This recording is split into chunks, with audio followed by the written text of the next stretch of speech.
அண்ணா IAS academy சாதனையாளர்களின் சங்கம். Welcome to Anna IAS academy. நம்ம இன்னைக்கு இந்த வீடியோவில் எதை பற்றி பார்க்க போகிறோம் அப்படின்னு கேட்டிங்க அப்படின்னா, social justice and social harmony. அது அப்படின்னா சமூக நீதி மற்றும் சமூக நல்லிணக்கத்தை பற்றி நாம் பார்க்கலாம். சரிங்களா? முதல்ல சமூக நீதினா என்ன? Social justice. சரிங்களா? சமூக நீதி என்பது பார்த்தீங்க அப்படின்னா அனைவருக்கும் சமமான நீதியை வழங்குறது மட்டும் கிடையாது. அதாவது என்ன அப்படின்னா, இந்த சொசைட்டியில் தாழ்த்தப்பட்டவர்கள், அதாவது பார்த்தீங்க அப்படின்னா ஒடுக்கப்பட்டவர்களுக்கு நமக்கு பார்த்தீங்க அப்படின்னா அவங்களுடைய வாழ்வாதாரத்தை, பொருளாதாரத்தை, கல்வியை மேம்படுத்தும் விதமாக அவங்களுக்கு உரிய நீதியை பெற்றுத் தருவது தான் சமூக நீதி. சரிங்களா? ஓகே, இப்போ நமக்கு பார்த்தீங்க அப்படின்னா இந்த சமூக நீதி அப்படின்றது நமக்கு பார்த்தீங்க அப்படின்னா தற்போது கூட தமிழக அரசு நமக்கு பார்த்தீங்கன்னா பெரியாருடைய பிறந்த நாளை சமூக நீதி நாளாக 2021 அறிவிச்சாங்க. ஏன் பெரியாருடைய பிறந்த நாளை சமூக நீதி நாளாக அறிவிக்க வேண்டும்? ஸோ நம்ம பார்த்தீங்கன்னா இந்த சமூக நீதி தான் சோசியல் ஜஸ்டிஸ். ஸோ பெரியாரின் பிறந்த நாளை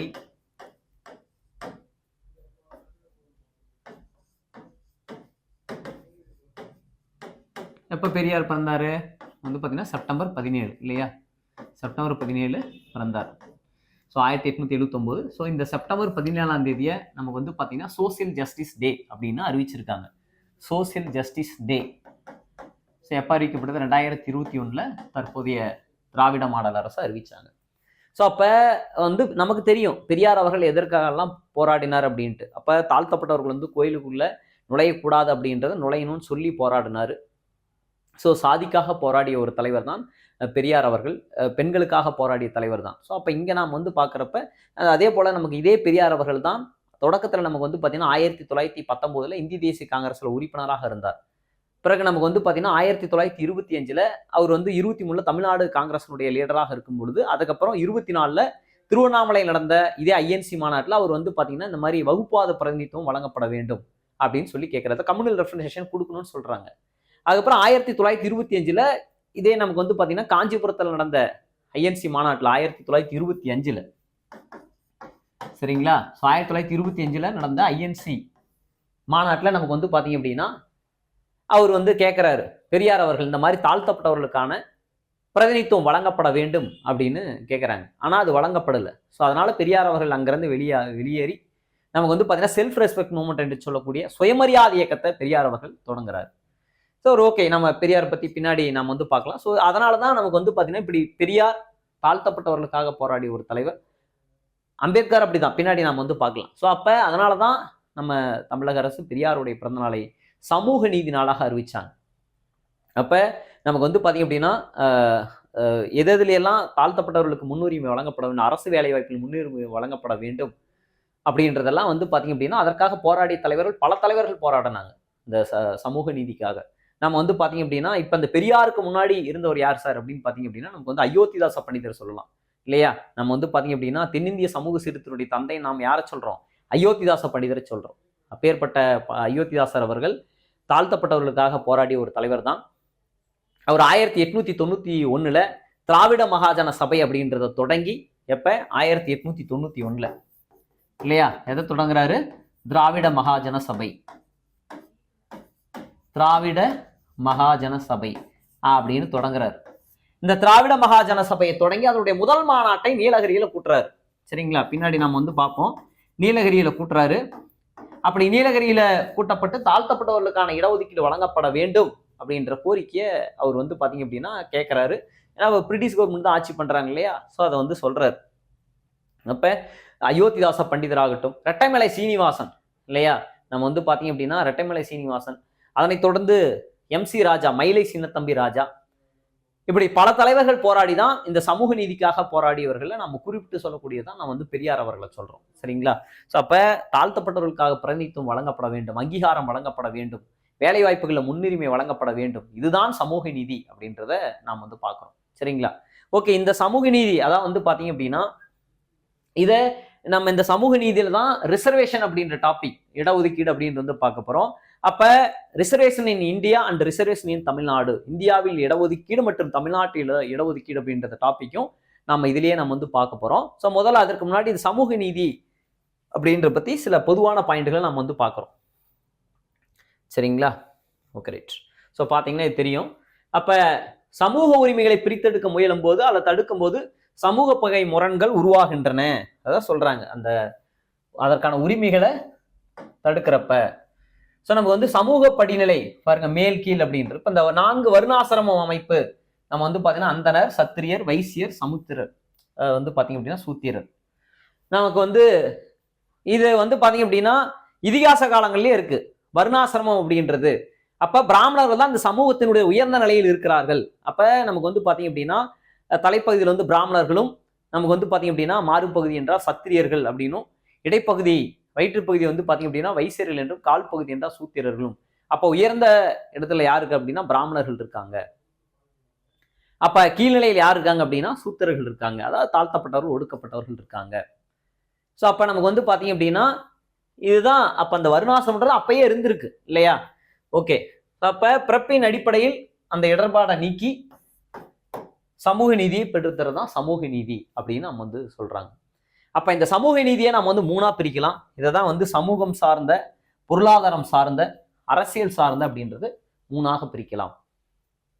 இப்ப நமக்கு வந்து சமூகம் சார்ந்த, சமூகத்துல என்ன சார் இப்ப நம்ம வந்து சொன்னேன் சமூகம் சார்ந்த இதுக்கு எப்படி அப்படின்னு கேட்டீங்க அப்படின்னா, இப்ப அனைவரும் கோயிலுக்குள்ள போலாம். நமக்கு வந்து பாத்தீங்க அப்படின்னா 1939 ஏன் அதற்கு முன்னாடியே நமக்கு வந்து பாத்தீங்கன்னா 1924 கேரளாவில் வைக்கம் அப்படின்ற இடத்துல நமக்கு வந்து பாத்தீங்க அப்படின்னா ஆலயத்தை சுற்றி செல்லக்கூடாது அப்படின்னு திருவிதாங்கூர் அரசு சட்டமாக்குறாங்க. பிறகு பெரியார் அவர்கள், ஜார்ஜ் ஜோசப் அவர்கள், இவங்கெல்லாம் சேர்ந்துதான் நமக்கு வந்து பாத்தீங்க அப்படின்னா காமராஜனையும் சேர்த்து இவங்கெல்லாம் சேர்ந்துதான் அதற்காக போராடுறாங்க. அதுல குறிப்பிட்டு சொன்னா பெரியார் அவர்கள். அப்ப அதை போராடி அதற்கு அடுத்து அந்த சட்டம் நீக்கப்படுகிறது எப்ப 1925. அப்படி நீக்கப்பட்டு அனைவரும் அந்த கோயிலை சுற்றி செல்லலாம் அப்படின்னு வந்த பிறகுதான் இதே அந்த திருவிதாங்கூர் மக்கள் பெரியார் அவர்களை வைக்கம் வீரர் அப்படின்னு கொடுக்குறாங்க.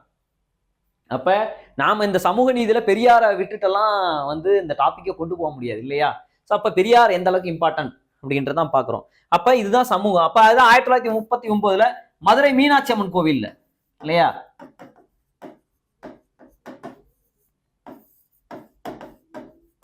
அப்ப மதுரை மீனாட்சி அம்மன் கோவில்ல நம்ம வந்து பாத்தீங்க அப்படின்னா அதை சட்டமாக நமக்கு வந்து பாத்தீங்கன்னா ராஜாஜி அவர்கள், காங்கிரஸ் கட்சியினுடைய சார்பாக ராஜாஜி அவர்கள் 1937-39 தமிழ்நாட்டினுடைய முதல்வராக இருந்த பொழுது நம்ம வந்து பாத்தீங்கன்னா மதுரை மீனாட்சி அம்மன் கோயிலுக்குள் போலாம் அப்படின்ற சட்டத்தை கொண்டு வரப்படுகிறது. ஸோ நமக்கு வந்து பாத்தீங்கன்னா வைத்தியநாதர், கோபாலசாமி இவங்க எல்லாம் தான் காரணம். பசுமன் முத்துராமலிங்க தேவர் இவங்க எல்லாருமே நமக்கு வந்து பாத்தீங்க அப்படின்னா அப்ப இதுதான் சமூகம் சார்ந்த, நமக்கு வந்து பாத்தீங்க அப்படின்னா அப்ப சமூக நீதியை நம்ம வந்து இப்படி பிரிச்சுக்கலாம். சமூகம் சார்ந்த, பொருளாதாரம் சார்ந்த, அரசியல் சார்ந்த அப்படின்னு பிரிக்கலாம். அப்ப அதுதான் சொல்றாங்க. அப்ப இதெல்லாம் நமக்கு வந்து கொடுக்குறாங்க. கோயிலுக்குள்ள போறது இல்லையா? ஒரு பொது குளம் இருக்கு, அந்த பொது குளத்துல அனைவரும் நீர் எடுக்கலாம். இதுதான் சமூக நீதி. நம்ம வந்து பார்த்தோம் 1924 நமக்கு வந்து பாத்தீங்க அப்படின்னா அம்பேத்கர் அவர்கள் 27 இல்லையா? 1927 மகத் மார்ச் பேரணி நடத்துவார். எங்க? மகாராஷ்டிரா மாநிலத்துல. எதற்கு? பொது குளத்துல தாழ்த்தப்பட்டவர்கள் நீர் எடுக்கணும் அப்படின்றதுக்காக அந்த போராட்டத்தை நடத்துறாரு. எப்ப? 1927. ஸோ அப்ப அம்பேத்கரும் இதுல வந்து முக்கியம்தான். அப்ப இதெல்லாம் நம்ம தான் சமூகம் சார்ந்த இதை வந்து பாக்குறோம். பொருளாதாரம் சார்ந்த, அப்ப பொருளாதாரம்ன்றது இன்னைக்கு இப்ப கூட நமக்கு வந்து பாத்தீங்கன்னா இடபிள்யூஎஸ் அப்படின்னு கொண்டு வந்தாங்க இல்லையா? 2019 பின்னாடி நம்ம டீட்டெயிலா வந்து பார்க்கலாம். ஸோ 2019 103 கான்ஸ்டிடியூஷன் அமெண்ட்மெண்ட் ஆக்ட் என்ன சொல்லுது? அப்ப இடபிள்யூஎஸ் எக்கனாமிக் வீக்கர் செக்ஷன், பொருளாதாரத்தில் பின்தங்கியவர்களுக்கான இடஒதுக்கீடு வழங்கப்பட வேண்டும். அப்ப இதே தான் நமக்கும் வந்து சொல்றாங்க இல்லையா? ஸோ நமக்கு வந்து பாத்தீங்க அப்படின்னா SC, BC, socially and economically backward commission. அப்ப சமூகத்துல நமக்கு வந்து பாத்தீங்க அப்படின்னா சமூகம் சார்ந்த பொருளாதாரத்துல பின்தங்கியவர்களுக்கு, அப்ப அந்த பொருளாதாரம் அப்படின்ற எதை குறிக்குது அப்படின்னா நம்ம வந்து இன்கம், அதுதான் தீர்மானிக்குது இல்லையா? இன்கம் தான் தீர்மானிக்குது. இந்த பிலோ பாவர்ட்டி லைன், வறுமை கோட்டுக்கு மேல இருக்கிறீங்க, வறுமை கோட்டுக்கு கீழே இருக்கிறீங்க. அப்ப இதெல்லாம் நமக்கு வந்து பாத்தீங்க அப்படின்னா பொருளாதாரத்தை பேஸ் பண்ணி. அரசியல் சார்ந்த, அப்ப அரசியல் சார்ந்த அப்படின்றது இன்னைக்கு நமக்கு வந்து பாத்தீங்க அப்படின்னா அந்த உமன்ஸ் எம்பவர்மெண்ட் இல்லையா? அரசியல்ல நமக்கு வந்து பாத்தீங்கன்னா சமூக நீதி. இப்ப நமக்கு வந்து இந்தியாவிலேயே முதல்ல 1996 பெண்களுக்கு முதல்ல லோக்கல் பாடி செலக்ஷன், உள்ளாட்சி தேர்தலில் 33% யாருக்கு அப்படின்னு பாத்தீங்கன்னா உமனுக்கு வந்து 33% இடஒதுக்கீடு வழங்கிய தமிழக முதல்வர் கலைஞர் கருணாநிதி அவர்கள் 1996 33% இடஒதுக்கீடு கொடுக்கிறார். பிறகு இதை தான் 2016 செல்வி ஜெயலலிதா அம்மா அவர்கள் இதை 50% உயர்த்துறாங்க. அப்ப 33% 2016 இது வந்து 50% உயர்த்தப்படுகிறது. எங்குதுல? இந்த லோக்கல் பாடி செலெக்ஷன்ல, உள்ளாட்சி தேர்தல். இதுதான் நமக்கு வந்து பாத்தீங்கன்னா உமன்ஸ் எம்பவர்மெண்ட், பெண்களுக்கு அதிகாரம் அளித்தல், உமன்ஸ் எம்பவர்மெண்ட் இல்லையா? இதுதான் அரசியல் சார்ந்த நமக்கு வந்து இதை சொல்றோம். அப்ப அதே போல நமக்கு வந்து பாத்தீங்க அப்படின்னா இப்பதான் தற்போதைய யூனியன் கவர்மெண்ட், மத்திய அரசு நமக்கு வந்து பாத்தீங்க அப்படின்னா 2024 the 100 Constitutional Amendment Act என்ன சார் சொல்லுது? 33% for Lok Sabha election and Legislative Assembly election. So நமக்கு வந்து பாத்தீங்க அப்படின்னா அப்ப இந்த ரெண்டுலையுமே உமன்ஸோடைய பங்களிப்பு வேணும் அப்படின்னு சொல்லிட்டு தட் இஸ் உமன்ஸ் எம்பவர்மெண்ட். அப்ப நமக்கு வந்து பாத்தீங்க அப்படின்னா நாடாளுமன்றம் அல்லது பாராளுமன்ற தேர்தலில், லோக்சபா மக்களவை தேர்தலில் 33% இடஒதுக்கீடு 2024 106வது சட்ட திருத்தத்துல கொண்டு வராங்க. அப்ப இதற்கு முன்னாடி கொடுத்தாங்களான்னா கொடுக்கல. அப்ப 1/3 பங்கு பெண்களும் இருக்க வேண்டும் அப்படின்றது இதுதான் அரசியல் சார்ந்த சமூக நீதி. அப்ப ஒரு சமூக நீதினா என்ன அப்படின்ற சொன்னோம். அந்த சமூக நீதியில நம்ம சொன்னோம் அம்பேத்கர், பெரியார் அவர்கள், மயிலை சின்னத்தம்பி ராஜா, ரெட்டைமலை சீனிவாசன், அதே போல நமக்கு வந்து பாத்தீங்க அப்படின்னா இவர்கள் எல்லாம், அயோத்தியாச பண்டிதர், இவர்கள் எல்லாம் இல்லாம இந்த டாபிக் நம்ம வந்து அப்பதான் அந்த புரிதல் இருக்கும். சரிங்களா? Okay right. ஸோ இதை அடுத்து நமக்கு வந்து பாத்தீங்க அப்படின்னா இதுல முக்கியமான சில டேட்டா வந்து பார்க்கலாம். இப்ப 1966 ஸோ உலக அளவுல எப்படி அந்த சமூக நீதியை ஃபாலோ பண்ணியிருக்காங்க. 1960 ஜான் எஃப் கென்னடி வந்து பாத்தீங்க அப்படின்னா அமெரிக்காவினுடைய முன்னாள் அதிபர் அவர்கள் ஒரு வேலை வாய்ப்புல சாதி, மதம், நிறம் என எவ்வித பாகுபாடும் இருக்கக்கூடாது அப்படின்னு அறிவிக்கிறாங்க. எப்ப? 1960 அறிவிக்கிறாங்க. சரிங்களா? 1960 வந்து பாத்தீங்க அப்படின்னா அப்ப நிறம், மொழி, இனம், தேசிய பூர்வீகம் என எவ்வித பாகுபாடும் காட்டக்கூடாது அப்படின்னு யாரு? John F Kennedy. ஸோ அமெரிக்காவினுடைய எக்ஸ் பிரசிடென்ட் அவர்கள் அதை வந்து அறிவிக்கிறாங்க. இதுதான் நிர்வாக ஆணை, that is the administration GO அப்படின்னு சொல்றாங்க. இதுதான் 10/925 அதனுடைய ஜிஓ நம்போ. ஸோ இதுதான் முதல் நமக்கு வந்து பாத்தீங்க அப்படின்னா முதல் உறுதிப்படுத்தும் ஆணை அப்படின்னு இது சொல்லப்படுகிறது. பின்னாடி 1965 மற்றொரு ஆணை வெளியிடப்படுகிறது. 11236 அப்படின்னு சொல்லக்கூடிய மற்றொரு ஆணை, 246 என்ற மற்றொரு ஆணை வெளியிடப்படுகிறது. இதுவும் வேலை வாய்ப்புகள்ல சமத்துவத்தை வழங்கப்பட வேண்டும் அப்படின்னு தான். அடுத்தது 1964 சிவில் உரிமை சட்டத்தை நிறுவனங்கள்ல பாகுபாடற்ற நிலையை உருவாக்க வேண்டும். எப்ப? 1964 இது சிவில் உரிமை சட்டத்துல பாகுபாடற்ற, ஸோ எந்த பார்ஷியாலிட்டி இருக்கக்கூடாது. அடுத்து வந்து 1967 பெண்களுக்கு உறுதிப்படுத்தும் நடவடிக்கை விரிவுபடுத்த வேண்டும். பாத்தீங்கன்னா தெரியும், பெண்களுக்கு அந்த உறுதிப்படுத்தும் நடவடிக்கை விரிவுபடுத்த வேண்டும். ஸோ அடுத்து 1994 சொல்றாங்க. இப்போ 1994 நம்ம வந்து பார்க்குறோம் சவுத் ஆப்பிரிக்காவில் இனப்பாகுபாடு நடக்குது. நம்ம இந்தியன் கான்ஸ்டியூஷன்ல என்ன சொல்றோம்? ஆர்டிகல் 15 என்ன சொல்லுது? ஆர்டிகல் 15 என்ன சொல்லுது? நம்ம வந்து பாத்தீங்க அப்படின்னா சாதி, மதம், நிறம் என எவ்வித பாகுபாடும் காட்டக்கூடாது. இதுதான் நம்ம ஃபண்டமெண்டல் ரைட்ஸ்ல நம்ம வந்து பார்க்கிறோம். அப்ப அப்படி இருக்கும் பொழுது சவுத் ஆப்பிரிக்காவில் என்ன சொல்றாங்க? 1994 இந்த இனப்பாகுபாட்டுக்காக போராடிய தலைவர் தான் நெல்சன் மண்டேலா அவர்கள். ஸோ அப்ப வந்து பாத்தீங்க அப்படின்னா அங்க கருப்பு நிறத்தவருக்கான இனப்பாகுபாடு இருக்கிறது. ஏன்? இதே மகாத்மா காந்தி அவர்கள் நமக்கு வந்து பாத்தீங்கன்னா ஃபர்ஸ்ட் கிளாஸ்ல ட்ரெயின் டிக்கெட் எடுத்துட்டு போயிட்டு அவர் வந்து பாத்தீங்கன்னா இந்த பிரிஸ்பேன்ல தியேட்டர் மேரிட்ஸ்பர்க் அப்படின்ற இடத்துக்கு போகும்பொழுது அவரை ட்ரெயின்ல இருந்து இறக்கி விட்டுறாங்க. காரணம் இனப்பாகுபாடு. அப்ப அந்த இனப்பாகுபாடுக்காக போராடிய தலைவர் தான் நெல்சன் மண்டேலா அவர்கள். கிட்டத்தட்ட 27 ஆண்டுகள் சிறையில் இருந்து பிறகு அந்த இனப்பாகுபாடுக போராடி பிறகு வெளியே வந்து ஆப்பிரிக்கா காங்கிரஸ் என்ற கட்சியை தொடங்கி சவுத் ஆப்பிரிக்காவினுடைய அதிபராகிறார். எப்ப? நமக்கு வந்து பாத்தீங்க அப்படின்னா அந்த 1992 அப்புறம் வெளியே வந்த பிறகு. ஸோ நமக்கு வந்து பாத்தீங்க அப்படின்னா அப்ப 94 என்ன பண்றாங்க அப்படின்னா வேலை வாய்ப்புகள்ல இந்த இனப்பாகுபாடை நீக்கி சமத்துவம் அப்படின்ற நிலையை ஏற்படுத்துறாங்க. அப்ப இதுதான் நமக்கு வந்து பாத்தீங்கன்னா சமூக நீதி சட்டம். இப்ப சவுத் ஆப்பிரிக்காவில் எப்ப? 1994. ஸோ அதுதான் வந்து சொல்றாங்க சமூக நீதி சட்டம் எங்க? சவுத் ஆப்பிரிக்காவில். அப்ப இதனை தொடர்ந்து தான் நமக்கு வந்து பாத்தீங்க அப்படின்னா நமக்கு சுப்ரீம் கோர்ட்டே கொடுக்குறாங்க. எங்க? சவுத் ஆப்பிரிக்காவில் அந்த தீர்ப்பை கன்ஃபர்மேஷன் வந்து பண்றாங்க. சரிங்களா? ஸோ இதனை தொடர்ந்து தான் சீனாவிலையும் சரி மைனாரிட்டி சிறுபான்மையினர்களுக்கு, அதே போல ரஷ்யாவிலும் சிறுபான்மையினருக்கும், பெண்களுக்கும், தொழிலாளர்களுக்கும் நமக்கு வந்து பாத்தீங்கன்னா என்ன கொடுக்குறாங்க? ரிசர்வேஷன் வந்து கொடுக்குறாங்க. ஸோ நமக்கு வந்து பாத்தீங்க அப்படின்னா அப்ப ரஷ்யாவில் சிறுபான்மையினர்களுக்கும், பெண்களுக்கும், தொழிலாளர்களுக்கும் என்ன கொடுக்குறாங்க? ஸோ வந்து பார்த்தீங்க அப்படின்னா ஜாப்ல ரிசர்வேஷன் கொடுக்குறாங்க. அதே போல இனம், மதம், மொழி, சிறுபான்மையினருக்கான ஐநா பிரகடனம் எப்ப? டிசம்பர் 18, 1992. யாருக்கு அப்படின்னா சிறுபான்மையினருக்கு, தட் இஸ் த மைனாரிட்டி அப்படின்றத வெளியிடுறாங்க. அப்ப சமூக நீதி என்பது என்ன அப்படின்னா இந்தியாவினுடைய ஒற்றுமையும் தேசிய உணர்வையும் அதுக்கப்புறம் வந்து பார்த்தீங்கன்னா ஒருமைப்பாட்டையும் பேணி பாதுகாக்கிறதான்னா ஆமா. ஸோ அதுதான் சொல்றாங்க.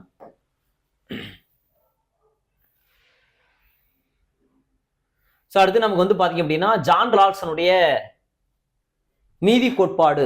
ஜான் ரால்சனுடைய நீதி கோட்பாடு. ஸோ சுதந்திரம், வாய்ப்பு, வருவாய், வளம் மற்றும் சுயமரியாதை என அனைத்திலும் சமமாக பகிர்ந்தளிக்கப்பட வேண்டும் அப்படின்னு யார் சொல்றா?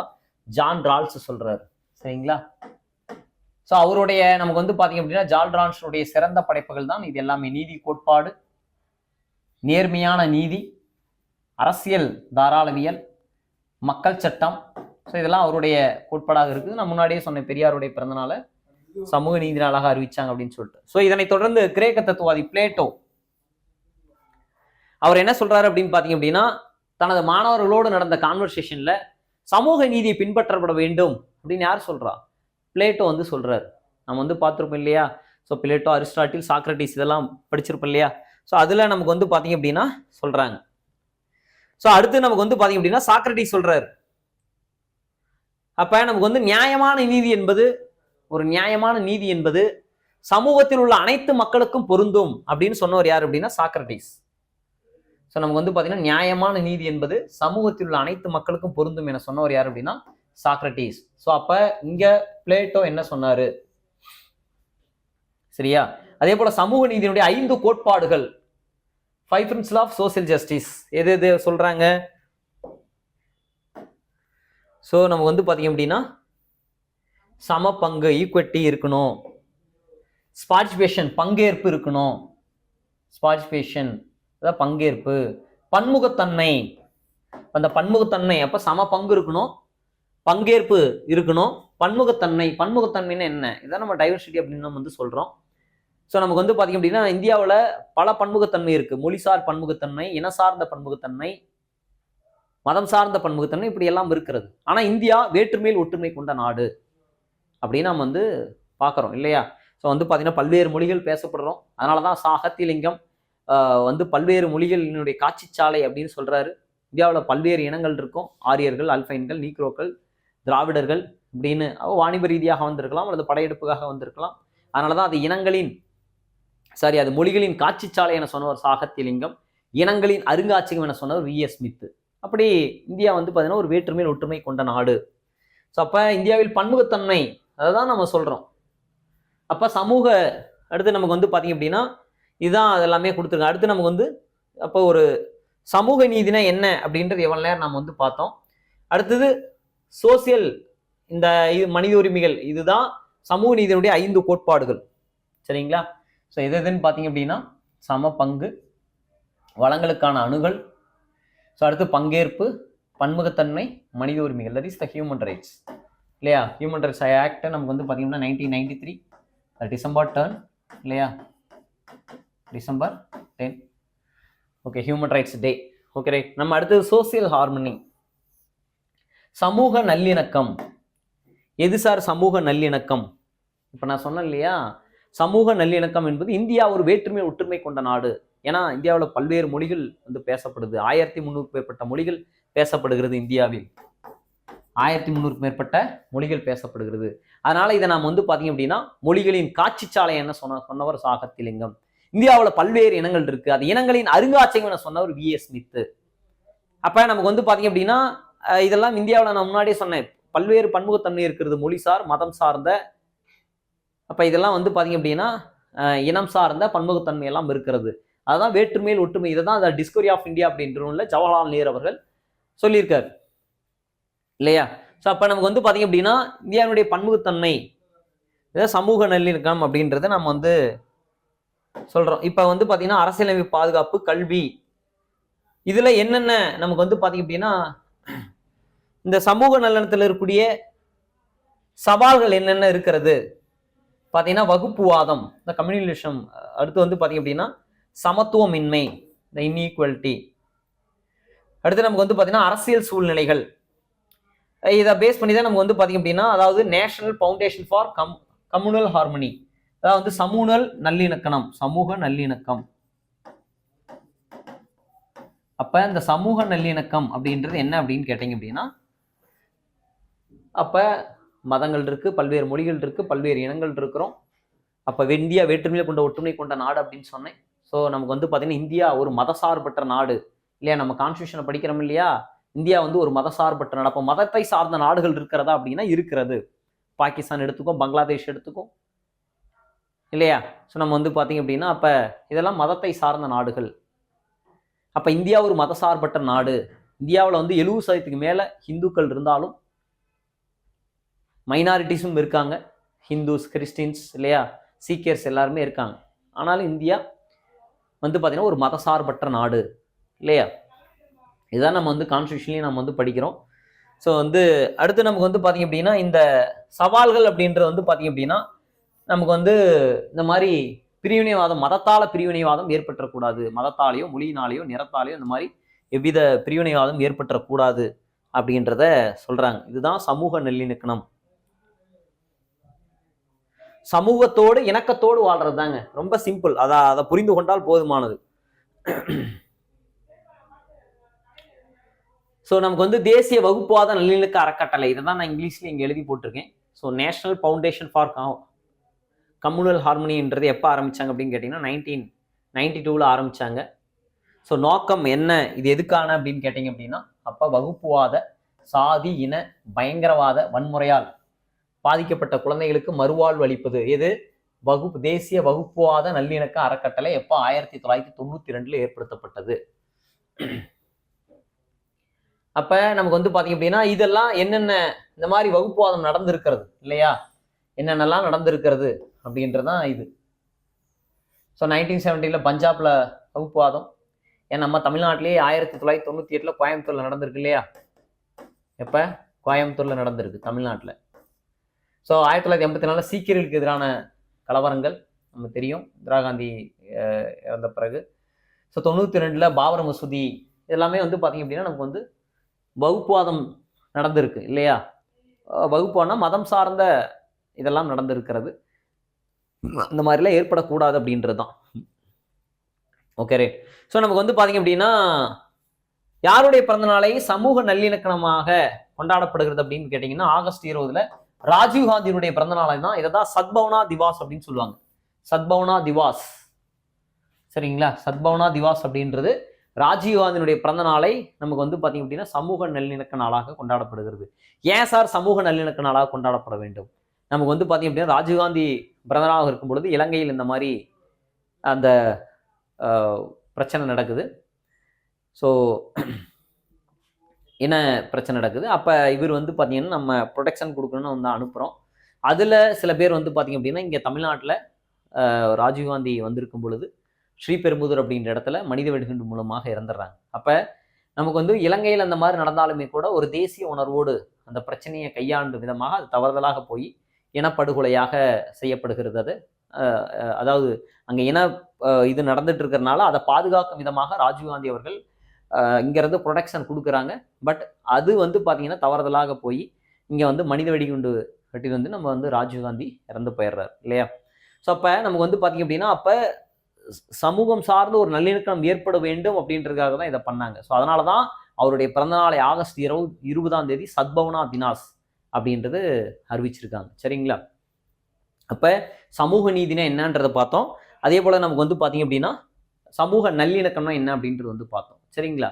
ஸோ அப்போ சமூக நீதி அப்படின்றது இந்த மாதிரி சமூகத்தில் தாழ்த்தப்பட்ட அல்லது நமக்கு வந்து பார்த்தீங்க அப்படின்னா பின்தங்கியவர்களை, சமூகத்தில் பின்தங்கியவர்களை மேம்படுத்தும் விதமாக அதற்கான உரிமைகளை பெற்றுத்தர வேண்டும் அப்படின்றதான் சமூக நீதி அப்படின்னா. ஆமாம், அதுதான் சமூக நீதி. சரிங்களா? அப்படியே நமக்கு வந்து அதற்காக போராடி தலைவர்கள் தான் நான் யாருன்னு சொன்னேன். இப்போ அந்த சமூக நீதியில் நம்ம அடுத்ததாக பார்க்கக்கூடிய டாபிக் தான் இடஒதுக்கீடு. It is the reservation. இந்த ரிசர்வேஷனை நம்ம 2 விதமாக பார்க்கலாம். ஒன்று வந்து பார்த்தீங்க அப்படின்னா இந்தியன் ரிசர்வேஷன், இன்னொன்று தமிழ்நாடு ரிசர்வேஷன் அப்படின்றது வந்து பார்க்கலாம். ஸோ முதல்ல நம்ம வந்து பார்த்தீங்க அப்படின்னா இந்த இந்தியாவில் இடஒதுக்கீடு அப்படின்ட்டு வரத்துக்கு முன்னாடி பிரிட்டிஷ் கவர்மெண்ட் நம்மளை நிர்வாகம் செய்யும் பொழுது இதே வந்து பாத்தீங்க அப்படின்னா தாழ்த்தப்பட்டவர்களுக்காக என்னெல்லாம் செஞ்சிருக்காங்க இந்த ரிசர்வேஷன் பத்தி, சரிங்களா? தாழ்த்தப்பட்டவர்களுக்காக மட்டும் கிடையாது, இந்த நமக்கு வந்து பாத்தீங்க அப்படின்னா இடஒதுக்கீட்டுக்காக என்னென்னலாம் நடந்திருக்கிறது. அப்ப historical background of the reservation எடுத்துக்கலாமானா எடுத்துக்கலாம். அப்ப சுதந்திரத்துக்கு முன்னாடி இடஒதுக்கீடு எப்படி இருந்தது அப்படின்றதான் இப்ப நாம வந்து பார்க்க போறோம், சரிங்களா? ஸோ நம்ம வந்து பாத்தீங்க அப்படின்னா ரிசர்வேஷன் வந்து இந்தியா, அதாவது இடஒதுக்கீடு, அதே போல தமிழ்நாட்டில் இடஒதுக்கீடு அப்படின்றத நம்ம பிரிச்சு பார்க்கலாம், சரிங்களா? முதல்ல நம்ம சுதந்திரத்துக்கு முன்னாடி எப்படி இருந்துச்சு அப்படின்றதான் நம்ம வந்து பார்க்க போறோம். ஸோ இடஒதுக்கீடு கொள்கையான நியாயங்களும் சமூக வளங்களை பெறும் வாய்ப்புகளும் அப்படின்றதான். ஸோ இங்க நாம வந்து பார்த்த மாதிரி இடஒதுக்கீடுனா என்ன அப்படின்றதெல்லாம் இங்க கொடுத்துருப்பாங்க. ஸோ கல்வி மற்றும் வேலைவாய்ப்புல குறிப்பிட்ட அளவு இடங்களை ஒதுக்கீடு செய்து அப்படின்றதெல்லாம் நமக்கு வந்து கொடுத்துருவாங்க. ஸோ இடஒதுக்கீடு என்பது தகுதியான மக்களுக்கு அந்த உரிமைகள், அதிகாரங்கள் இதெல்லாமே கொடுக்கறது தான், சலுகைகள் கொடுக்கறது தான், அதுதான் நமக்கு வந்து கொடுத்துருக்காங்க. ஸோ இடஒதுக்கீடு கொள்கையின் நியாயங்கள் ஸோ என்ன மாதிரி கொடுக்கணும் அப்படின்றது. அப்ப நாட்டில் பிற்படுத்தப்பட்ட எதிர்கொள்ளும் வரலாற்று அநீதியை சரி செய்தல், பல நூற்றாண்டுகள் நாட்டினுடைய வளங்கள் மற்றும் நன்மை உயர்வப்பினுக்காக போட்டியிட முடியாதனால் பிற்படுத்தப்பட்டிருக்கின்ற போதுமான சமநிலையை வழங்குதல். ஸோ இது எல்லாமே இப்போ நம்ம சொன்னது எல்லாமே அந்த டேட்டா தான் நமக்கு. சரி, ஓகே, ரைட். அப்ப இடஒதுக்கீட்டினுடைய வரலாறு இங்கிறது தான் நமக்கு ஆரம்பிக்குது. இதை தான் நான் சொன்னேன், சரிங்களா? ஸோ இடஒதுக்கீட்டினுடைய வரலாறு எப்படி தொடங்குது அப்படின்ட்டு வந்து பார்க்கலாம். அதாவது நமக்கு வந்து பார்த்தீங்கன்னா பிரிட்டிஷ் கவர்மெண்ட் நம்மளை அட்மினிஸ்ட்ரேஷன் பண்றப்ப எப்படியெல்லாம் அந்த ரிசர்வேஷன் கொடுத்தாங்க அப்படின்றது வந்து பார்க்க போறோம், சரிங்களா? ஸோ நமக்கு வந்து தெரியும் இந்த ரிசர்வேஷன் அப்படின்றது முதல்ல நமக்கு வந்து 1872 இப்போ நமக்கு இந்தியாவிலேயே நமக்கு வந்து பார்த்தீங்க அப்படின்னா அங்கே மகாராஷ்டிராவில் இதே பிராமணர்களால் இந்த சமூகத்தில் ஒடுக்கப்பட்ட இதுல இருந்து வந்த ஜோதிபா பூலே அவர்கள், அவர் வந்து பார்த்தீங்க அப்படின்னா இங்கே மட்டும் இல்லைங்க, இப்போ நான் தமிழ்நாட்டில் சொன்ன அயோத்திதாச பண்டிதராகட்டும், இல்லை ரெட்டைமலை சீனிவாசன் ஆகட்டும், இவங்க எல்லாருமே வந்து பார்த்தீங்க அப்படின்னா நாட்டினுடைய விடுதலை விட சாதியினுடைய பிடியிலிருந்து விடுதலை பெற வேண்டும் என்பதே நோக்கமாக இருந்தது. இப்போ நாட்டினுடைய விடுதலை விட நமக்கு வந்து காந்தியை பார்க்குறோம் இல்லையா, மகாத்மா காந்தியை பார்க்குறோம். ஸோ இவங்கெல்லாம் நமக்கு வந்து பார்த்தீங்க அப்படின்னா நாட்டினுடைய விடுதலைக்காக போராடியவர்கள். ஆனால் இந்த தாழ்த்தப்பட்ட பிரிவிலிருந்து வந்து நம்ம அம்பேத்கர் ஆகட்டும், அயோத்தியாச பண்டிதர் ஆகட்டும், பெரியார் அவர்கள் ஆகட்டும், ஏன்னா பெரியார் அவர்கள் நாம் வந்து சொல்றோம் நாட்டுக்கு நமக்கு 1947 ஆகஸ்ட் 15 நாட்டிற்கே சுதந்திரம் வழங்கப்பட்டது. ஆனா பெரியார் அவர்கள் அதை துக்க நாள் அப்படின்னு தான் அறிவிச்சார். ஏன்னா பெரியார் அவர்கள் திராவிட நாடுன்ற கோரிக்கையை வைத்தார், அது வழங்கப்பட்டதா இல்லை. எது திராவிடம்? அப்ப ஆரியத்துக்கு எதிரானதுதான் திராவிடம். அப்ப ஆரியம் என்பது என்ன? பிராமணர்கள். இதைதான் அறிஞர் அண்ணா அவர்கள் ஆரியமாய என்ற புத்தகத்தில் எழுதியிருப்பார். அப்ப நமக்கு வந்து பாத்தீங்க அப்படின்னா அப்ப ஆரியம் வழிவந்தவர்கள் தான் இந்த பிராமணர்கள், சமூகத்துல உயர்ந்த நிலையை இருப்பார்கள். அப்ப நமக்கு வந்து பாத்தீங்க அப்படின்னா இப்ப மட்டும் இல்லைங்க, நான் சொன்னேன் இதிகாசங்கள்லயே பிராமணர்களுக்கு தான் உயர்ந்த இடத்துல இருக்கிறாங்க. அப்ப மட்டும் இல்லைங்க, இப்பவும் கூட. இதற்காக போராடிய கட்சி தான் நமக்கு வந்து ஜஸ்டிஸ் பார்ட்டி, நீதி கட்சி. பின்னாடி அடுத்து அதை பார்ப்போம். அப்ப நமக்கு வந்து பாத்தீங்க அப்படின்னா எங்களுக்கான பிரதிநிதித்துவம் வழங்கப்பட வேண்டும். இதுதான் நமக்கு வந்து நான் Brahmins south Indian liberal federation என்று நீதி கட்சி தொடங்கினாங்க. முதல் வகுப்புவாத பிரதிநிதித்துவம், அதான் வந்து பாத்தீங்க அப்படின்னா வகுப்புவாத ஆணை 1921 கொண்டு வந்தாங்க. 1920 ஆட்சிக்கு வந்த பிறகு வேலை அதை தான் செஞ்சாங்க. 1926 கோட்டா சிஸ்டம் ரா முத்தையா அவர்கள் கொண்டு வந்தாங்க. அப்ப முழுக்க என்ன அப்படின்னா நாட்டினுடைய விடுதலை விட எங்களுக்கு வந்து பாத்தீங்க அப்படின்னா இந்த சமூகத்துல சாதியினுடைய பிடியிலிருந்து விடுதலை பெறுவதுதான் அவங்களுடைய இதா இருந்துச்சு. அப்ப இந்த பக்கம் திராவிடம் அப்படின்னா என்ன அப்படின்னு கேட்டீங்க அப்படின்னா அதுதான் இப்ப பிராமணர்கள் அல்லாதவர்களுக்காக. இதுதான் பெரியார் அவர்கள் சொல்றாரு. Okay, right. ஸோ அப்ப நமக்கு வந்து பாத்தீங்க அப்படின்னா அப்ப இடஒதுக்கீடு எப்படி இருந்தது? இதான் அப்ப சொன்ன ஜோதிபா பூலே அவர்களும் அதுதான். ஜோதிபா பூலே குலாம்கிரி அப்படின்ற புத்தகத்தை எழுதியிருப்பார். பிராமணர்களுடைய ஆதிக்கத்திலிருந்து எப்படி அந்த கொடுமையிலிருந்து மீள வேண்டும் அப்படின்றதுதான். ஸோ பிரிட்டிஷ் கவர்மெண்ட் கேட்கிறாரு. 1882 நம்ம ஹண்டர் கமிட்டி வந்து ஃபார்ம் பண்றாங்க. அப்படி ஹண்டர் கமிட்டியை அமைப்பதற்கு முன்னாடி நீங்க வகுப்புவாதம், அந்த வகுப்புவாதத்தை சார்ந்த இடஒதுக்கீடு வழங்கப்பட வேண்டும் அப்படின்ற கோரிக்கையை வைக்கிறாங்க.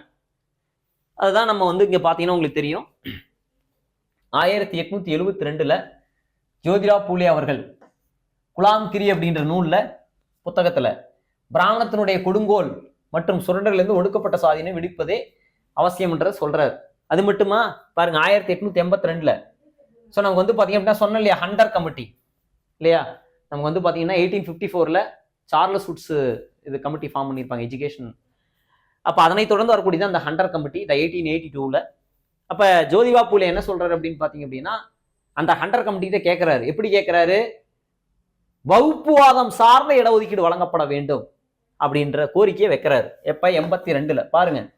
அப்ப எந்த அளவுக்கு அவர் வந்து அந்த பிராமணருடைய, நம்ம அதான் முன்னாடி சொன்னேன், அதே போல நமக்கு வந்து பாத்தீங்க அப்படின்னா நமக்கு வந்து பாத்தீங்க அப்படின்னா பிராமணர்களுக்கு தான் நம்ம ஹிஸ்டரியில படிச்சிருப்போம். என்னது? பிராமணருக்காக வந்து பாத்தீங்க அப்படின்னா பிரம்மதேயம், சதுர்வேதி மங்கலம், பிராமணர்களுக்கு வரி விலக்கு அளிக்கப்படுகிறது. அப்ப இதெல்லாம் வந்து பாத்தீங்கன்னா பிராமணர்கள் உயர்ந்த நிலையில இருக்கிறாங்க, அதனால இதெல்லாம் கொடுக்குறாங்க, இந்த சலுகை எல்லாம் செய்யப்படுகிறது.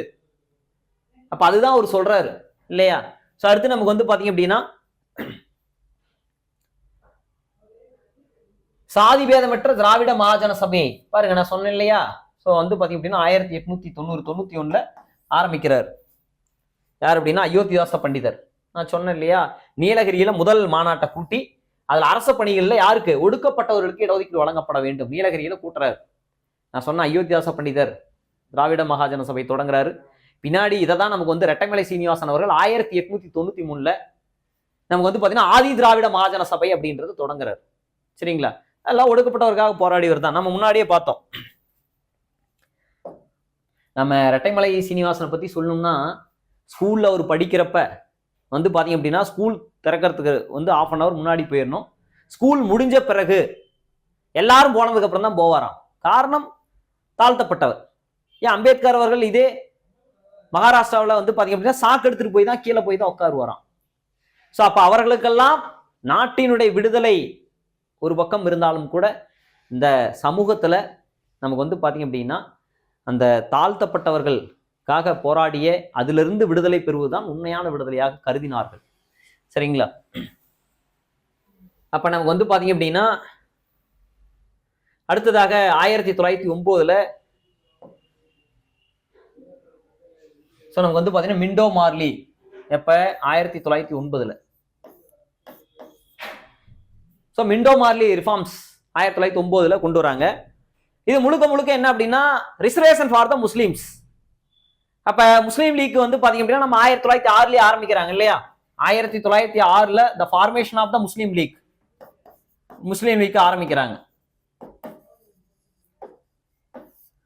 அப்ப முஸ்லீம்களுக்கான எங்களுக்கு பிரதிநிதித்துவம் வேணும், முஸ்லீம்களுடைய வாழ்வாதாரத்தை மேம்படுத்தணும், முஸ்லீம்களுக்கான இடஒதுக்கீடு வேண்டும், இதெல்லாம் ஆரம்பிச்சா நம்ம முஸ்லீம் லீக் வந்து தொடங்குறாங்க இல்லையா? 1906 ஆரம்பிக்கிறாங்க. 9 இடஒதுக்கீடு வாங்கிட்டாங்க. எதுல அந்த இடஒதுக்கீடு? எதற்கான இடஒதுக்கீடு? மிண்டோ மார்லி சட்டம் இல்லையா? மிண்டோ மார்லி அப்ப எதுல அப்படின்னு கேட்டீங்க அப்படின்னா லெஜிஸ்லேட்டிவ் அசம்பிளி.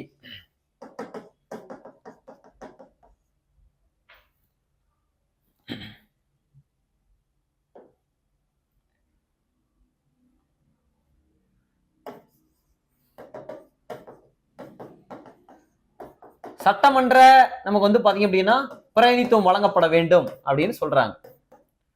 சரிங்களா? எப்ப 1909 இடஒதுக்கீடு.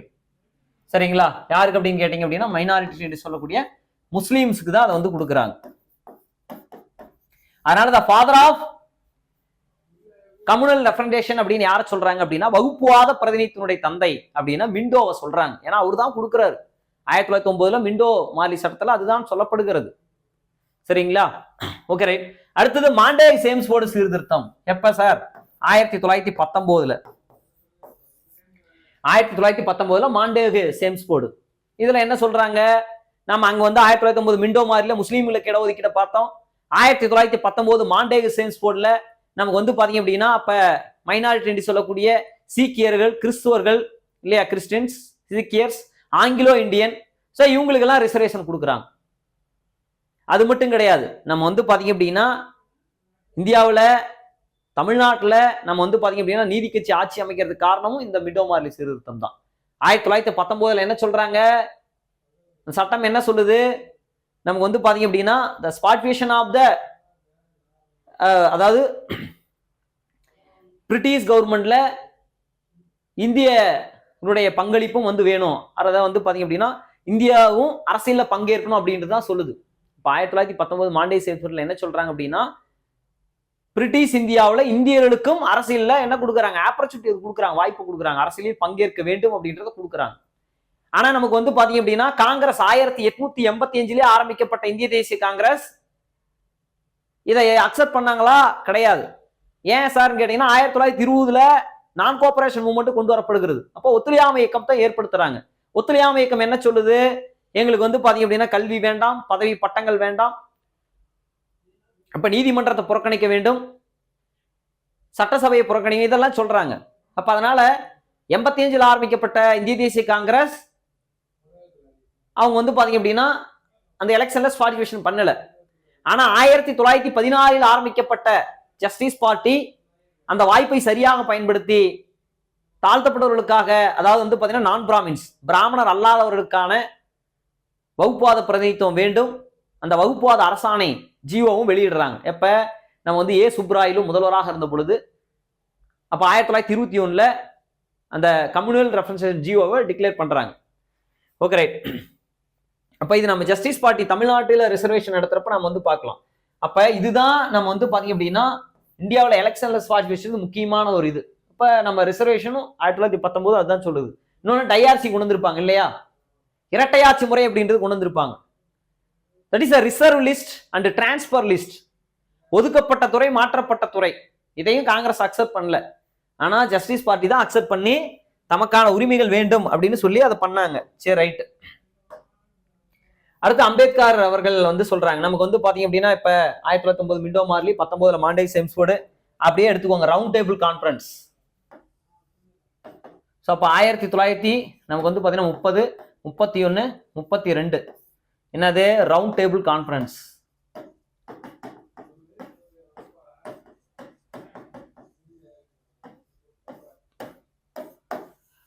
வட்டமேசை மாநாடு. அப்ப நமக்கு வந்து பாத்தீங்க அப்படின்னா அம்பேத்கரை பத்தி நம்ம சொன்னோம் இல்லையா, அவர் வந்து பாத்தீங்கன்னா 1924 பக்சிஸ் காரணி சபா இல்லையா, தாழ்த்தப்பட்டவர்களுக்கான இதை அமைப்பு ஆரம்பிக்கிறாரு. மூல் நாயக் வந்து பாத்தீங்கன்னா தெரியும் இல்லையா, மூல் நாயக் வாய் பேச முடியாதவனுடைய தலைவர் இல்லையா என்ற பத்திரிகை நான் சொன்னேன் இல்லைங்களா, பக்சிஸ் காரணி சபா, ஒடுக்கப்பட்டவருக்கான நல்வாழ்வு சொல்லுவாங்க, அமைப்புன்னு சொல்லுவாங்க தி டிப்ரெஸ்ட் பீப்புளுக்கு. எப்ப 1924 ஆரம்பிக்கிறாரு இல்லையா. சோ 27 மகத் மார்ச் பேரணி தொடங்குறாரு.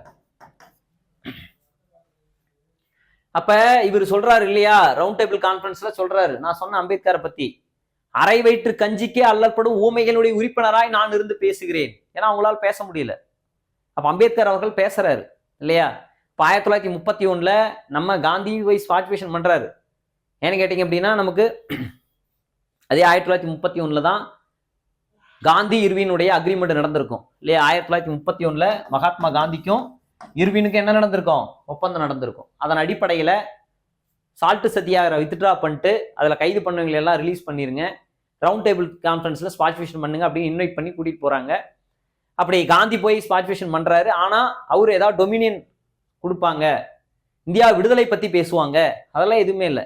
ஆனா இவரு அம்பேத்கர் அவர்கள் என்ன கேட்கிறாரு அப்படின்னு பாத்தீங்க அப்படின்னா அந்த மாதிரி தாழ்த்தப்பட்டவர்களுக்காக அந்த வகுப்புவாத பிரதிநிதித்துவம் வழங்கப்பட வேண்டும் அப்படின்னு கேட்கிறாரு. அப்ப நமக்கு வந்து பாத்தீங்கன்னா அதை கொடுக்குறாங்க சரிங்களா. ஸோ டியூவல் ஓட்டர்ஷிப், இரட்டை வாக்குரிமை அப்படின்றத வாங்கிட்டு வராரு. இதை நம்ம ஹிஸ்டரி ஐஎன்எம்ல நம்ம வந்து படிச்சிருப்போம். அப்ப அதுலதான் இரட்டைமலை சீனிவாசனும் பங்கேற்கிறாரு இல்லையா, அவரும் அந்த வட்டமேசை மாநாட்டில் பங்கேற்கிறார். ஸோ அவரும் அவருடைய பாயிண்ட் ஆஃப் வியூ எடுத்து வைக்கிறார். அப்ப நான் தான் சொன்னேன் இல்லைங்களா, அவங்க கேட்டதும் பாயிண்ட் ஆஃப் வியூ ரைட்டு தான். Okay right. பாருங்க, இரட்டைமலை சீனிவாசன் மெட்ராஸ் சட்டமன்ற மேலை உறுப்பினராக இருந்ததால் வட்டமேசை மாநாடுகளில் பங்கேற்க லண்டன் செல்ல அவருக்கு வாய்ப்பு கிடைத்தது. அப்ப அவர் வந்து பாத்தீங்க அப்படின்னா அவரும் சரி எம்சி ராஜா இவங்க எல்லாருமே இருந்திருக்காங்க. ஸோ இவர் வந்து சொல்லப்போனா இவர் சவுத் ஆப்பிரிக்கா போய் மகாத்மா காந்தியும் சந்திப்பாரு. யாரு, இரட்டைமலை சீனிவாசன். சரி ஓகே ரைட். அப்ப போய் பார்த்தாங்க. பார்த்துட்டு என்ன பண்றாங்க, ஒடுக்கப்பட்டவர்களுக்கான தகுதி தொகுதி முறை அப்படின்றத வாங்கிட்டு வராங்க. அப்ப நமக்கு வந்து பாத்தீங்க அப்படின்னா டாக்டர் BR அம்பேத்கர், இரட்டைமலை சீனிவாசன் அப்ப 1931 இரண்டாவது வட்டமேசை மாநாட்டில் தனித்தொகுதி முறை வாங்கிட்டு வராங்க. அது என்ன சார் தனித்தொகுதி முறை? அப்ப தனித்தொகுதி முறை அப்படின்னா என்னன்னா, ஒரு எலெக்ஷன் நடக்குது, அப்போ அந்த எலெக்ஷன்ல நமக்கு வந்து பார்த்தீங்க அப்படின்னா தாழ்த்தப்பட்டவர்களுக்குன்னு ஒரு ஓட்டு போடணும். அந்த ஆண்டா நமக்கு வந்து பார்த்தீங்கன்னா பொது தொகுதிக்குன்னு ஒரு ஓட்டு. அப்போ இவங்களுக்கான தனித்தொகுதி முறையை அவர் வாங்கிட்டு வர்றாரு. ஆனா காந்தி இது வந்து கேள்விப்பட்டு என்ன பண்றாரு, சாகுமுறை உண்ணாவிரத போராட்டத்தை அறிவிக்கிறார். எங்க எரவாடா சிறையில அறிவிக்கிறார். அப்ப அம்பேத்கர் அவர்களும் நமக்கு வந்து பாத்தீங்க அப்படின்னா அம்பேத்கர் அவர்களும் மகாத்மா காந்தியும் அந்த ஆகஸ்ட் 16 சரி 1932 நமக்கு வந்து பாத்தீங்க அப்படின்னா அந்த பூனா ஃபேக்ட் ஆஃப் பூனா ஒப்பந்தம்னு சொல்லுவாங்க. ஃபேக்ட் ஆஃப் பூனா ஒப்பந்தத்துல கையெழுத்திடுறாரு. அப்ப என்ன அப்படின்னு கேட்டீங்க அப்படின்னா அவர் வந்து ஒரு எலெக்ஷன் நடக்குது அப்படின்னா அவங்களுக்கான அந்த ரிசர்வ் சீட்டை வந்து கொடுத்துடணும் அப்படின்றதான். அப்ப அந்த இரட்டை வாக்குரிமை அப்படின்றத இது பண்ணிட்டு தனி தொகுதி முறை அப்படின்றதான் வாங்கிட்டு வராரு. ஸோ அது இரட்டை வாக்குரிமையா வேண்டாம். ஒரு எலெக்ஷன் நடந்துச்சு அப்படின்னா அவங்களுக்கான அந்த சீட்டு நம்ம இன்னும் புரியுற மாதிரி சொல்லணும் அப்படின்னா இப்ப நமக்கு வந்து பாத்தீங்க அப்படின்னா தமிழ்நாட்டில் 234 சீட்டு இல்லையா? இந்த 234ல நமக்கு வந்து பாத்தீங்க அப்படின்னா பப்ளிக் எவ்வளோ, பொது தொகுதி எவ்வளோ அப்படின்னு கேட்டீங்கன்னா 188. கிளியர். எஸ்சிக்கு எவ்வளோ அப்படின்னு கேட்டீங்கன்னா 44. எஸ்டிக்கு எவ்வளோ சார் அப்படின்னு கேட்டீங்க அப்படின்னா 2. இப்போ இதெல்லாம் கூட்டலாமா? 8 4 12, 12 2 14, 14 4 மீதி 1, 9 4 13, 13 1 மீதி 1 234. அப்போ நமக்கு வந்து பார்த்தீங்கன்னா பொது தொகுதி 180 சீட், 188 சீட்டு, தனி தொகுதி 44 சீட்டு. ஸோ இதை தான் அம்பேத்கர் அவர்கள் அப்போ முன்னாடி அவங்க வந்து இரட்டை வாக்குரிமை, அங்கேயும் ஒரு ஓட்டு போடணும் இங்கேயும் ஒரு ஓட்டு போடணும் அப்படின்றது வந்து சொன்னதுனால அதுக்கப்புறம் பூனா ஒப்பந்தம் நடக்குது 1932. ஸோ பிறகுதான் அந்த நிலைப்பாடு மாற்றப்படுகிறது. ஸோ வந்து பார்த்தீங்க அப்படின்னா அப்போ இந்த பட்டியலுக்கு தனித்தொகுதி முறை வந்து கொடுத்துருக்காங்க. அப்போ பாருங்க நமக்கு வந்து பார்த்தீங்கன்னா அதை கொடுத்தவர் யாருன்னா ராம்சே மேக்டொனால்ட் இல்லையா? ஸோ நமக்கு வந்து பார்த்தீங்கன்னா அவரு தான் அந்த பிரதிநிதித்துவத்தை வந்து கொடுக்குறாரு. ஸோ நீண்ட பேச்சுவார்த்தைக்கு பிறகு காந்தியும் அம்பேத்கரும் இந்த பூனா ஒப்பந்தத்தில் செப்டம்பர் 24 1932 கையெழுத்திட்டனர். இதன்படி பிரிட்டிஷ் இந்தியாவுடைய சட்டம் தாழ்த்தப்பட்ட வகுப்பினருக்கு என்ன பண்றாங்க, தனித்தொகுதி முறைக்கு பதிலாக இடஒதுக்கீடு அப்படின்றது கொடுக்குறாங்க. ஆமா. ஸோ நமக்கு வந்து பாத்தீங்க அப்படின்னா அப்ப அந்த தனித்தொகுதி அப்படின்றதுனா அதான் நான் சொன்னேன், அவங்க நின்னா அவங்களுக்கு ஒரு ஓட்டு போடணும், இங்க ஒரு ஓட்டு போடணும், அதான் இரட்டை வாக்குரிமைன்னு நான் சொன்னேன் இல்லையா? ஸோ அந்த மாதிரி இல்லாம இடஒதுக்கீடு ரிசர்வேஷன். அப்ப தனித்தொகுதி அப்படின்றது வேண்டாம் இவங்களுக்கு. அப்புறம் தனித்தொகுதின்றது வேண்டாம், அந்த தனித்தொகுதிக்கு ஆல்டர்னேட்டிவா என்ன கொண்டு வராங்க, இடஒதுக்கீடு அப்படின்றத கொண்டு வராங்க. அதுதான் நான் எழுதி போட்டேன் சரிங்களா? அப்ப ஒரு எலெக்ஷன் நடக்குது அப்படின்னு பாத்தீங்க அப்படின்னா ஸோ அந்த ஷெட்யூல்டு பட்டியலினத்தவர்களுக்குன்னு அந்த சீட் அலோகேட் பண்ணா அவங்க தான் அதுல ஸ்பாட்ஃபிஷன் பண்ண முடியும், வேற யாரும் ஸ்பாட்ஃபிஷன் பண்ண முடியாது. ஸோ அதான் சொல்றாங்க. நீங்க இங்கேயும் இல்லையா லோக்சபா எலெக்ஷன்ல அப்படித்தாங்க. நம்ம வந்து பாத்தீங்கன்னா தெரியும் இல்லையா? ஸோ அங்க பொது தொகுதி எவ்வளவு சார் இதுல அப்படின்னா லோக்சபாவில் 412 சீட்டா. ஸோ அதே போல எஸ்சிக்கு வந்து எவ்வளோ சார் அப்படின்னு கேட்டீங்கன்னா 94 சீட்டா. எஸ்டிக்கு வந்து எவ்வளோ சார் அப்படின்னு கேட்டீங்கன்னா 47 சீட்டு. இதெல்லாம் கூட்டலாமா? டோட்டலாக லோக்சபாவில் எவ்வளோ சார் 543. ஸோ அப்போ 2 4 6 6 7 13 13 3 மீதி 1. அப்போ நமக்கு வந்து பார்த்தீங்கன்னா 9 10 11 வந்து பார்த்தீங்கன்னா 2 11 15 15 5 மீதி 1 ஸோ 84 சரிங்களா? ஸோ அப்போ 9 4 13 சரியா போச்சு 43. இங்கே வந்து பார்த்தீங்கன்னா 94 வரக்கூடாது 84. அப்படி 84னா 543 சீட்டு கரெக்டுங்களா? இங்கே 84 யாருக்கு அப்படின்னா எஸ்சி. இதுதான் இடஒதுக்கீடு. அப்போ நமக்கு வந்து பார்த்தீங்க அப்படின்னா அந்த ரவுண்ட் டேபிள் கான்ஃபரன்ஸில் 1931 கொடுத்த தனித்தொகுதி முறையை 1932 பூனா ஒப்பந்தத்திற்கு பிறகு, ஏன்னா காந்தி சாகுமுறை உண்ணாவிரத போராட்டத்தை அறிவிக்கிறாரு, அதனால அம்பேத்கர் அவர்கள் போய் காந்தியை சந்திக்கிறாரு. அதன் பிறகு அந்த தனித்தொகுதி முறை, அதான் நான் சொன்னேன் இரட்டை, அவங்களுக்கு ஒரு ஓட்டு போடணும், இங்க ஒரு அந்த முறையை மாத்தி என்ன பண்றாங்க அப்படின்னு கேட்டீங்க அப்படின்னா அந்த இடஒதுக்கீடு அப்படின்றத வாங்கிட்டு வர்றாரு. ஸோ இது புரிஞ்சிருக்குன்னு நினைக்கிறேன் இல்லையா? ஸோ 1943 நமக்கு வந்து பார்த்தீங்க அப்படின்னா இதே அம்பேத்கர் அவர்கள் ஸோ பட்டியலினத்தவருக்கு ஆதரவாக 8.33% வந்து வாங்கி கொடுக்குறாரு. எப்போ 1943 சரிங்களா? அம்பேத்கர் அவர்கள் 1944 நமக்கு வந்து பார்த்தீங்க அப்படின்னா உதவித்தொகையை அறிவிக்கிறாங்க. இதுக்கு முன்னாடியே நமக்கு வந்து பார்த்தீங்கன்னா தமிழ்நாடு ரிசர்வேஷன்லேயே நமக்கு வந்து கொடுத்துருப்பாங்க. எப்போ அப்படின்னு கேட்டிங்க அப்படின்னா 1885 நமக்கு வந்து பார்த்தீங்கன்னா கொடுத்துருப்பாங்க சரிங்களா? அதே போல நமக்கு வந்து பார்த்தீங்க அப்படின்னா அந்த 1943 அப்புறம் அப்படியே 3 வருஷம் கழிச்சு ஆரம்பத்தில் 8.33% இருந்ததா? ஸோ அதுக்கப்புறம் நமக்கு வந்து பார்த்தீங்க அப்படின்னா அப்படியே இது வந்து 12.33% மாறும். ஸோ அப்போ நமக்கு வந்து பார்த்தீங்க அப்படின்னா 46 48ல் இது வந்து பார்த்தீங்கன்னா 16.66% மாறுது. சரிங்களா, 16.66% மாறுது. அப்போ இது வந்து எப்போ மாறுது அப்படின்னு கேட்டிங்கன்னா இது வந்து 1943, இது 1946, இது 1948. ஸோ அப்போ நமக்கு வந்து பார்த்தீங்கன்னா 8லேருந்து 12 ஆகி அதுக்கப்புறம் 16 அப்படின்றது மாறுது. அப்போ இப்போ நம்மளுடைய ரிசர்வேஷன் நம்ம வந்து பார்த்தோம் அப்படின்னா ஸோ எவ்வளோ சார் இருக்குது அப்படின்னு கேட்டிங்க அப்படின்னா எஸ்சிக்கு 15%, எஸ்டிக்கு 7.5% இருக்குது. அப்போ டோட்டலாக 22.5% இருக்குது. சரிங்களா, ஓகே ரைட். ஸோ அப்போ நம்ம வந்து பார்த்தீங்க அப்படின்னா பிரிட்டிஷ் இந்தியாவில் நம்ம சுதந்திரம் கொடுக்கறதுக்கு முன்னாடி அப்படியே நான் ஒரு ஓவர் ரிவ்யூ சொல்கிறேன். ஸோ அப்போ நமக்கு வந்து 1909 மிண்டோ மார்லி முஸ்லீம், 1919 மாண்டே செவிடு கிறிஸ்டியன், சீக்கியர், ஆங்கிலோ இந்தியன் ரிசர்வேஷன் கொடுக்குறாங்க. ஸோ அதே போல் நமக்கு வந்து பார்த்தீங்கன்னா 1931 ரவுண்ட் டேபிள் கான்ஃபரன்ஸ். ஸோ தனி தொகுதி வாங்கிட்டு வர்றாரு. 32ல் தனி தொகுதி முறை இடஒதுக்கீடு முறையாக மாறுது. அதுக்கப்புறம் நமக்கு வந்து பார்த்தீங்க அப்படின்னா 1943ல் ஸோ வந்து பார்த்தீங்கன்னா அம்பேத்கர் அவர்கள் அவங்க 8.3% வாங்குறாரு. அதே 46ல் 12.33 மாறுது. அதே போல் 1948ல் அது 12லேருந்து 16.33% மாறுது. சரிங்களா, ஓகே, நன்றி, வணக்கம்.